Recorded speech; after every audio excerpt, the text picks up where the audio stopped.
నమస్తే అమ్మా. నమస్తే అమ్మా. అమ్మ, ఒక 3 పదాలు మీ ముందు పెడతా. మ్. వాటి మీద మీ అభిప్రాయం కావాలి నాకు. మ్. కాలం, మ్. శ్మశానం, మ్. కర్మ. ఈ మూడింటి గురించి సమాజానికి, ఈ కాలానికి సంబంధించి మీ అభిప్రాయం చెప్పండి. మొదట కాలం. సాధారణంగా కాలం కర్మం అనేది జంటగా వస్తాయి. అవును, మీరు మధ్యలో శ్మశానాన్ని కూడా యాడ్ చేశాను. నిజానికి అది చివర కూడా వచ్చు. ఓకే, సరే, చివరే మాట్లాడుకుందాం. కాలం అనుల్లంఘ్యము అంటే దాటరానిది. కాలాన్ని ఎవరు దాటి ముందుకెళ్ళలేరు. ఎస్. కాలం అన్నది వర్తులాకారంలో జరుగుతూనే ఉంటుంది. కాలం అన్నది భగవత్ స్వరూపం. కాలం కలయితోస్మి అని చెప్పి భగవద్గీతలో కూడా చెప్పాడు. లెక్క పెట్టడం మొదలుపెట్టినప్పటి నుంచి ఉన్నాను నేనన్నాడు ఆయన. కాలాన్ని ఎక్కడ లెక్క పెట్టామంటే మనకి తెలిసినప్పటి నుంచి మనం లెక్క పెట్టాం. పాశ్చాత్యులు ఎప్పుడు మొన్న మొదలు పెట్టారు, మనం ఎప్పుడో మొదలు పెట్టాం. ఎప్పటి నుంచి మొదలు పెట్టామంటే కోటాను కోట్ల సంవత్సరాల నుంచి లెక్క పెట్టాం మొత్తం అందరికీ కలిపి. కానీ నా దగ్గరికి వస్తే నేను పుట్టినప్పటి నుంచి నాకు కాలం లెక్క. ఒక సంస్థ ఎప్పుడు పుడితే అప్పటి నుంచి వాళ్ళకి లెక్క. కనుక ఈ లెక్కలు పెట్టుకోవడం అన్నది కాలం గణనంలో వచ్చేటటువంటిది. మనం ఎక్కడి నుంచి లెక్క పెట్టడం మొదలు పెడితే అక్కడి నుంచి అది మొదలవుతుంది. అలా నడుస్తూనే ఉంటుంది. ఇది అనంతమైనటువంటిది కాలము. ఎవ్వరూ దాన్ని దాటలేరు. అన్నిటికన్నా విశేషమైన లక్షణం ఏమిటంటే గడచిన క్షణం మళ్ళీ రాదు. వెళ్ళిపోయిన కాలాన్ని తీసుకురాలేం, ముందుకి వెళ్ళలేం. ఇప్పుడు దు అన్నానా నేను, దు అనడానికి ముందున్న క్షణాన్ని నేను తీసుకురాలేను. కరెక్ట్. అతి విలువైనది, చాలా జాగ్రత్తగా వినియోగపరుచుకోవలసినటువంటిది కర్మ. కర్మ అంటే పని, అమ్మా, చేసేటటువంటి పని. మనం చేసేటటువంటి పని ఏదైతే ఉందో అదే మనకి భగవంతుడు అని కృష్ణుడు చెప్పాడు. కర్మమే జీవులకు దైవం బధిప అంటాడు. మన కర్మే మనకి దైవం. అంటే మనం ఏం చేస్తే అదే మనకి ఫలితంగా వస్తుంది. దైవం అంటే ఎక్కడో కూర్చుని నువ్వు ఇట్లా ఉంటావు అట్లా ఉంటావని మన మొహాన రాస్తూ కూర్చోడాయన. ఎప్పుడో ఒక ఫ్రేమ్ వర్క్ ఇచ్చాడు, అందులో అల్లుకోవడం మన పద్ధతి, మన వంతు అల్లుకోవడం వరకే. ఫ్రేమ్ వర్క్ మాత్రం అదే ఉంది. కానీ ఇక్కడ ఈ అల్లుకునేటటువంటి దాంట్లో నువ్వేం చేస్తావో అదే నీకు దైవంగా నిర్ణయిస్తుంది. దైవం అంటే ఎక్కడో ఏం లేడు. నేను మంచి పని చేస్తే మంచి ఫలితం రావడం, చెడ్డ పని చేస్తే చెడ్డ ఫలితం రావడం అన్నదే దైవం. అంతకన్నా దైవం అన్నది మరొకట్లేదు. సో దాన్ని బట్టి మనం మంచి చేస్తున్నామా చెడు చేస్తున్నామా ఆలోచించుకోవాలి. అసలు మనం చేసిందే మనం అనుభవిస్తామమ్మా. నీ పిల్లలకి అర్థమయ్యేటప్పుడు చెప్తా, ఇవాళ కొంచెం ఎక్కువ తింటే కడుపు నొప్పి వచ్చిందంటే నీ కడుపు నొప్పి అనేటటువంటి దానికి కారణం నువ్వు తినడం అనే కర్మమే అని చెప్తా. అంతే. ఏదైనా సరే మనం చేసినటువంటిదే మనకి లభిస్తుంది అన్న సంగతిని మనం గుర్తుపెట్టుకుంటే జాగ్రత్తగా పనిచేయాలి. ఎవరో ఇస్తారు, ఎవరో చేస్తారు, ఎవరి వల్ల నాకేదో అవుతుందని కాదు. అలా అవ్వాలంటే కూడా, ఎవరన్నా నీకు సహాయం చెయ్యాలంటే కూడా నువ్వేదో పనిచేసి ఉండాలి, లేకపోతే రాదు కదా. కరెక్ట్ అమ్మా. నాకు నువ్వు సహాయం చేసావు అనుకోమ్మా ఎప్పుడన్నా, అంటే కనీసం నేను ఎప్పుడన్నా నీతో నవ్వుతూ మాట్లాడి ఉంటాను. కనీసంలో కనీసం ఎదురు పడితే చికాకు పడి ఉండను. అందువల్ల నువ్వు నాకు సహాయం చేస్తావు. కనుక నా కర్మ ఏదైతే ఉందో, అంటే నీ చేసిన పని ఏదైతే ఉందో అదే నాకు ఫలితాన్ని ఇస్తుంది తప్ప మరేమీ కాదు.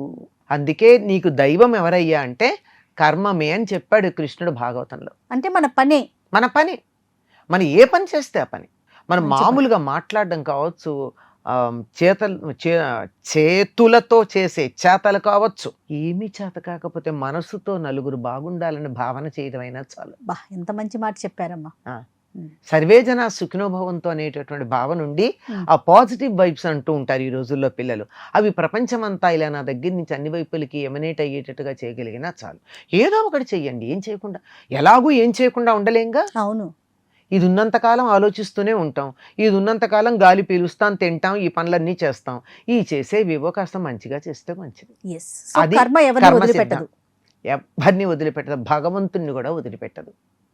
భగవంతుని కూడా వదిలిపెట్టదు కదమ్మా. రామావతారం ఎత్తాలి అనుకుంటే దానికి తగిన ఏర్పాటు ముందు జరిగి కదా నీకు భార్యావియోగం జరుగుతుందనే శాపం పొంది మళ్ళీ రాముడుగా వచ్చాడు. అందువల్ల ఎవరిని ఏది వదిలిపెట్టదమ్మా. ఏది జరిగితే for every reaction there is an equal and opposite reaction అని న్యూటన్ చెప్పింది. కర్మ సిద్ధాంతానికి 100కి 110 పాళ్ళు వర్తిస్తుంది. సూపర్. ఇంకా మూడవది శ్మశానం అమ్మ. శ్మశానం అందరినీ సమంగా చూస్తుందమ్మా. అందరినీ. అందరినీ. అంటే శ్మశానాలు తేడా ఉంటాయి కానీ శ్మశానానికి వెళ్ళిన తర్వాత ట్రీట్మెంట్ Yeah. సమానంగానే ఉంటుంది. బాగా చెప్పారు. ఎందుకంటే ఒక్కొక్క సంప్రదాయానికి సంబంధించిన శ్మశానాలు వేరే ఉంటాయి. తగలబెట్టేవాళ్ళు, పాతి పెట్టేవాళ్ళు, పూడ్చేవారు. పార్సీలు అయితే శరీరాన్ని అలా వదిలేయడం ఉంటుంది. ఇలా ఎవరి పద్ధతిలో వాళ్ళు ఉన్నా కూడా అందరికీ దాని ట్రీట్మెంట్ మాత్రం ఒకటే. అదే. అక్కడికంటూ వెళ్ళిన తర్వాత ఆ ప్రాంతానికి వెళ్ళి ఆ సంప్రదాయాన్ని అనుసరించి అక్కడికి చేరాక అందరిది సమానమైన ట్రీట్మెంటే ఉంటుంది. తేడా ఏం ఉండదమ్మా.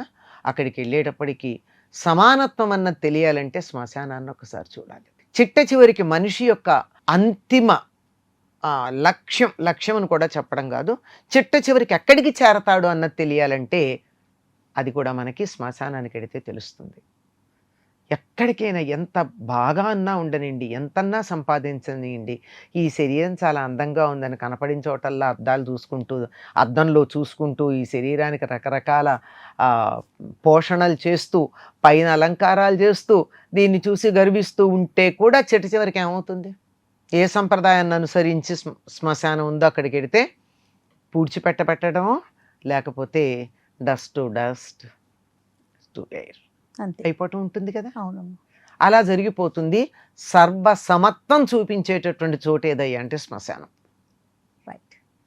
సూపర్ అమ్మా. ఎవరికైనా ఎక్కడికన్నా వెడితే ఇంతకు మించి మరొకట్లేదు. చాలా మంచి విషయాలమ్మా. అంటే మూడింటి గురించి Hmm. మంచి విషయాలు అర్థమయ్యే రీతిలో బాగా చెప్పారమ్మా. నమస్తే. ఇవి మనకి నిత్యకృత్యంలో పూర్వం పెద్దవాళ్ళు చెప్తూ ఉండేవాళ్ళు, నోటి మాటలతోనే ఉండేది.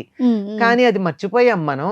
అదేదో వేదాంతం అనుకున్నాం. వేదాంతాన్ని నిత్య జీవితంలో కలిపి చెబుతూ మన సరైన మార్గంలో పెట్టారమ్మా పూర్వులు. అవునమ్మా. Hmm. కాలం, కర్మ, శ్మశానం Hmm. మూడు కూడా మనకి నిత్య జీవితంలో ఉన్నవే ఉన్నవే. కదమ్మా. రోజు చూట్టాలి ఎంతమంది అక్కడికి వెడుతున్నారమ్మా. అవును.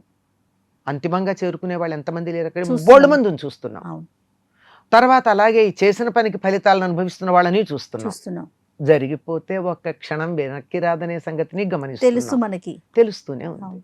తెలిసి గుర్తించట్లేదు, గుర్తు పెట్టుకోవటం లేదు, అంతే తేడా. రైట్ అమ్మా. నమస్తే. నమస్తే అమ్మ.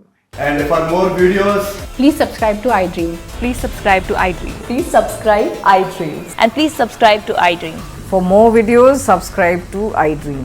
please like, share and subscribe to the channel. Congratulations, iDream. Subscribe to iDream. Subscribe to iDream. So subscribe to iDream Media. iDream की iDream team अंदर की huge congratulations. Please subscribe iDream Media. Please subscribe to iDream. Subscribe iDream. Please subscribe to iDream. iDream అంటే నా కళల ఛానల్ను subscribe చేసుకున్న నోరు తిరుగుతలేదు, మీరైతే గంట గుర్తు కొట్టండి. For more such videos, please subscribe to iDream.